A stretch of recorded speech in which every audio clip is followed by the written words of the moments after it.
എപ്പിഫൈറ്റുകൾ വാസസ്ഥലത്തിനായി മാത്രം മറ്റു സസ്യങ്ങളെ ആശ്രയിക്കുന്ന സസ്യങ്ങളാണ് എപ്പിഫൈറ്റുകൾ. വാസസ്ഥലത്തിന് മാത്രമായി മറ്റു സസ്യങ്ങളെ ആശ്രയിക്കുന്ന സസ്യമാണ് എപ്പിഫൈറ്റുകൾ. മരവാഴ, ഓർക്കിഡ്. അതായത് സ്വയം ആഹാരം നിർമ്മിക്കുന്ന ഹരിതസസ്യങ്ങളാണ് എപ്പിഫൈറ്റുകൾ. സ്വയം ആഹാരം നിർമ്മിക്കുന്ന ഹരിതസസ്യങ്ങളാണ് എപ്പിഫൈറ്റുകൾ.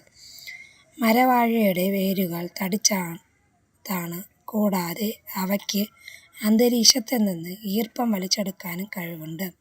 മരവാഴയുടെ വേരുകൾ തടിച്ചതാണ്. കൂടാതെ അവയ്ക്ക് അന്തരീക്ഷത്തിൽ നിന്ന് ഈർപ്പം വലിച്ചെടുക്കാനും കഴിവുണ്ട്. അതുകൊണ്ട് മണ്ണില്ലെങ്കിലും അവയ്ക്ക് വളരാൻ സാധിക്കുന്നു. എപ്പിഫൈറ്റുകളുടെ സാന്നിധ്യം അവ വസിക്കുന്ന സസ്യങ്ങളെ ദോഷകരമായി ബാധിക്കുന്നില്ല.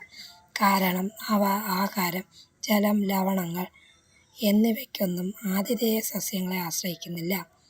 എപ്പിഫൈറ്റുകളുടെ സാന്നിധ്യം അവ വസിക്കുന്ന സസ്യങ്ങളെ ദോഷകരമായി ബാധിക്കുന്നില്ല. കാരണം അവ ആഹാരം, ജലം, ലവണം എന്നിവയ്ക്കൊന്നും ആതിഥേയ സസ്യങ്ങളെ ആശ്രയിക്കുന്നില്ല.